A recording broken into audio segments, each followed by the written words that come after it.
ibu-ibu, bapak-bapak, saudari-saudara seiman. Ada tamu yang berkunjung ke rumah kita. Tamu yang datang lantas mengingatkan tuan rumah tentang makan. Dan kalau ingat makan, berarti harus ingat dapur dan teman-temannya. Berarti ibu yang ada di rumah akan berpikir tentang ke pasar. Beli daging, beli buah, beli sayur-sayuran. Juga tuan rumah berpikir tentang meja makan harus terhias baik dengan taplak meja. Serbet-serbet harus berada pada tempatnya. Anggur harus disediakan cukup. Dan para pelayan harus mengerti tuang anggur pada gelas di sebelah mana. Sebelah kiri atau sebelah kanan. Jadi macam-macam hal dipikirkan. Akan masak apa? Masak gandum atau masak nasi. Nasinya nasi apa? Nasi putih atau nasi merah atau nasi hainam atau nasi uduk. Ya macam-macam dipikirkan. Sudah ada sayur, sudah ada daging, sudah ada ikan. Tapi mulai dipikir tentang bumbu. Bumbu apa? Waduh, tidak ada apa? Lada. Pergi ke Papaya beli lada. Nah, jadi macam-macam hal dipikirkan. Sementara juga tuan rumah berpikir tentang satu ruang tamu.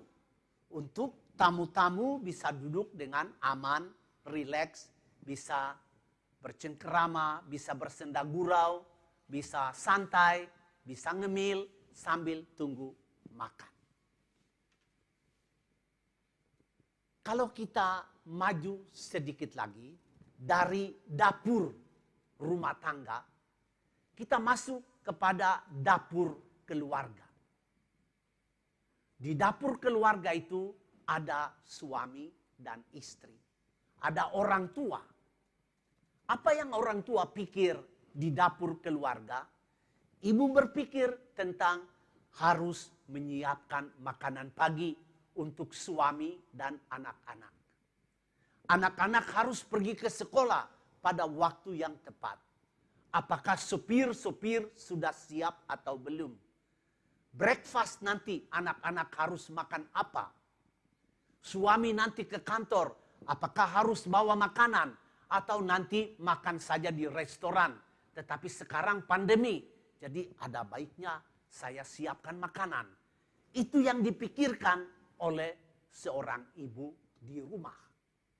Sibuk dengan memikirkan segala sesuatu. Belum lagi punya anjing, punya kucing. Lalu bagaimana pikir untuk memberi makan kepada binatang-binatang itu. Ini semua berada di dalam benak seorang ibu. Bapak di rumah berpikir tentang hari ini ada meeting di mana. Saya akan bertemu dengan siapa-siapa. Apakah saya sudah mempersiapkan materinya? Kami akan bicara tentang apa? Dan setelah meeting itu kami akan berjumpa lagi kemana? Klien-klien mana yang harus menjadi pokok pertemuan pada hari itu. Jadi orang sibuk memikirkan macam-macam perkara. Itu dapur dalam keluarga. Belum lagi dapur di dunia pendidikan, sekolah, ruang kelas, atau ruang mahasiswa, atau ruang dosen, atau ruang bisnis, ruang pengusaha. Macam-macam dapur yang membuat kita sibuk dengan berbagai macam masalah. Tetapi selain dapur, tadi saya sudah singgung, ada ruang tamu. Yang duduk di ruang tamu itu dia memikirkan tentang hal-hal yang sederhana. Saya harus hias ruang tamu, bunga-bunga harus bagus di situ, kursi-kursi harus rapi, dan ya saya akan duduk sama-sama dengan tamu. Saya mau dengar mereka cerita apa, saya mau dengar mereka punya kelakar, saya mau dengar mereka punya guyon-guyon. Saya ingin dekat dengan mereka. Nah, Ibu Bapak, hari ini kita dengar dalam kitab suci, Tuhan bertamu di rumah Abraham. Bacaan pertama. Seperti yang saya ceritakan tadi, Abraham berpikir, dia lari menyongsong mereka, dan dia undang tuan-tuan, mampirlah sedikit ke rumahku. Saya akan menyediakan roti tadi, supaya tuan-tuan bisa makan dan segar kembali. Dan Abraham lari kepada Sarah, cepat, sediakan tepung, bakar roti bundar.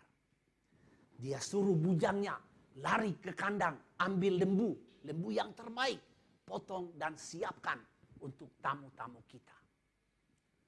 Dan Abraham menyediakan itu semua. Setelah selesai disediakan, kitab Kejadian tadi mengatakan Abraham berdiri dekat Tuhan dan malaikat-malaikatnya itu. Pada waktu mereka makan, Abraham tidak pergi untuk kerja lain, tetapi dia berdiri dekat dengan mereka. Dalam Injil hari ini, Tuhan Yesus bertamu di rumah sahabatnya.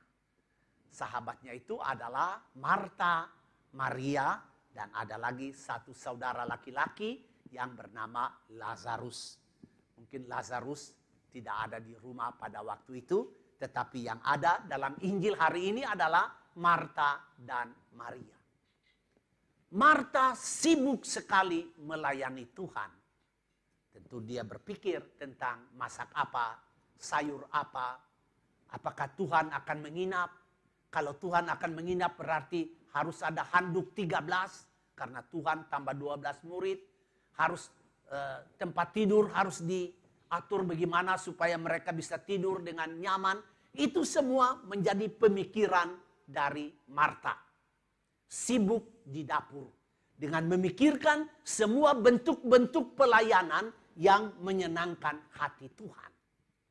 Di mana Maria, dia tidak peduli dengan Marta. Dia tidak pikir tentang piring harus diatur. Dia tidak pikir bagaimana nyalakan kompor. Dia tidak pikir bagaimana iris bawang atau keprok bawang putih atau cari jahe. Tidak. Maria duduk di kaki Yesus di ruang tamu. Dan dia dengar kelakar-kelakar dari Yesus dan murid-muridnya. Sampai Marta jadi panas hati. Wah, gue sendiri kerja ini, lu enak aja duduk di situ. Tenang-tenang dengar itu kelakar dari Yesus, Mesias, guru terkenal itu dengan murid-muridnya. Bantu aku dong. Tentu Maria sudah kedip-kedip mata. Mungkin sudah begitu, tapi Maria tidak nengok. Makanya Marta datang kepada Yesus dan bilang, Tuhan, apakah engkau tidak peduli kah? Aku sendiri kerja, itu Maria itu. Dia duduk diam saja tenang dengar engkau.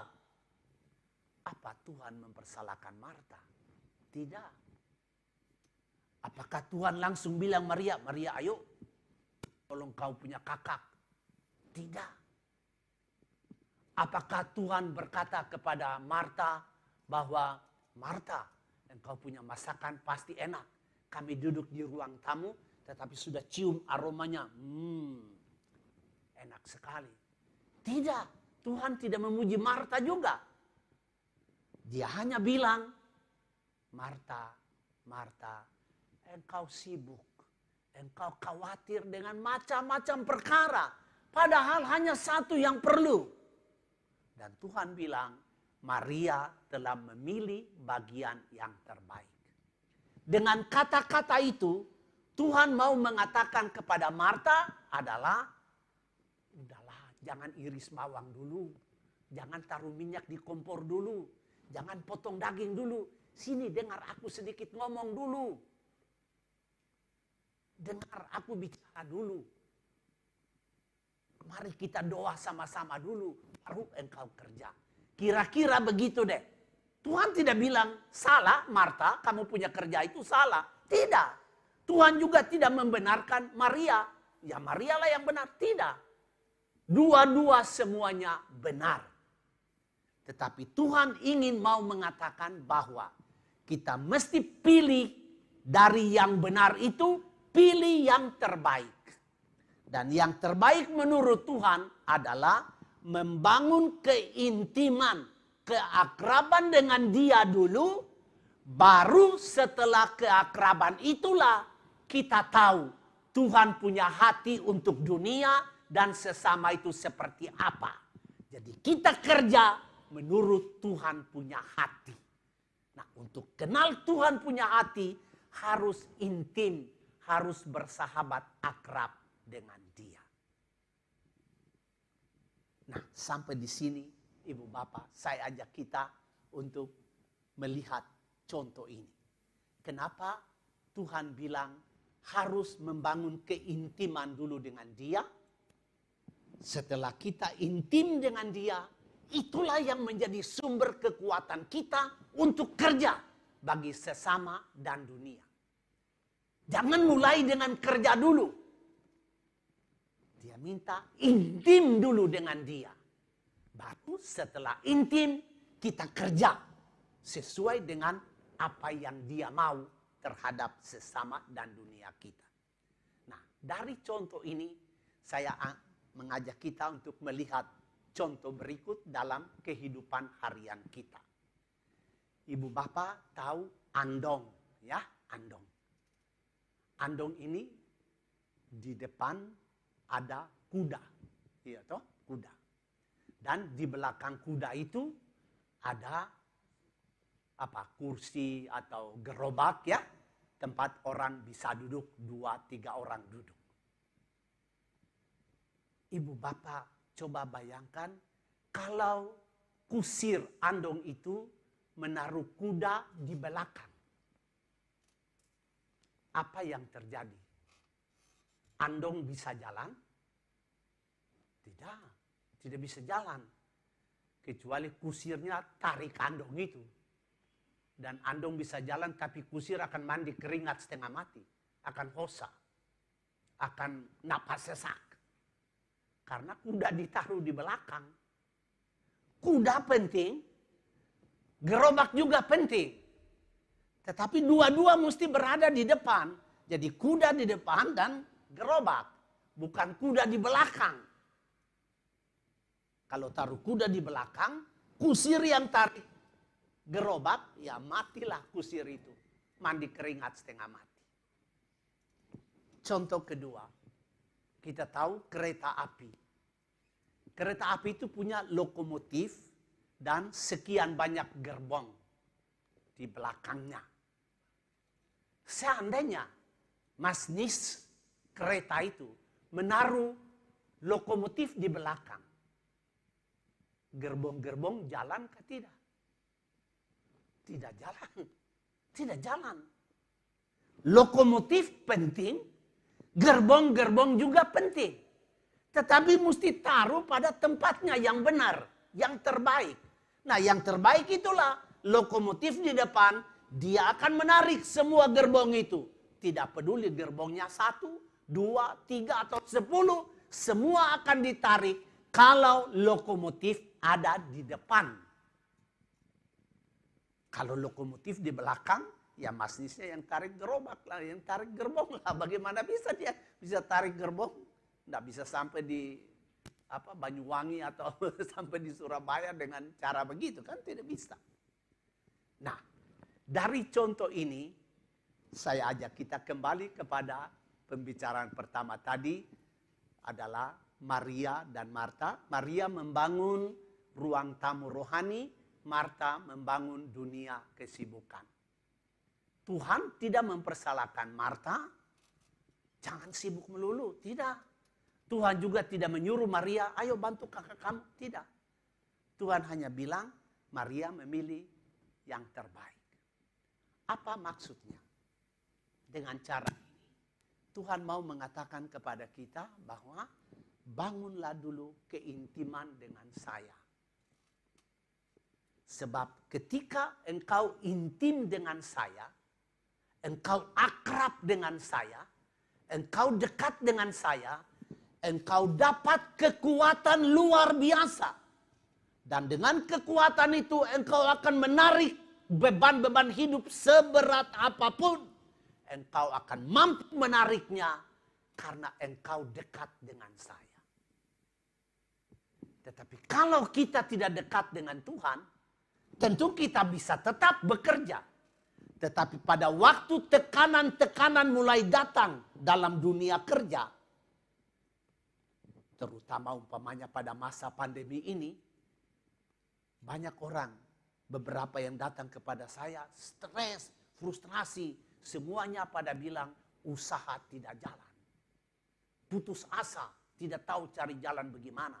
Bahkan ada yang anak muda juga mau bunuh diri karena tidak tahu harus buat apa. Nah, saya tanya, apakah kamu mengenal Tuhan?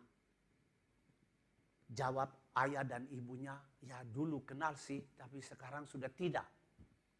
Nah, itu seperti contoh tadi.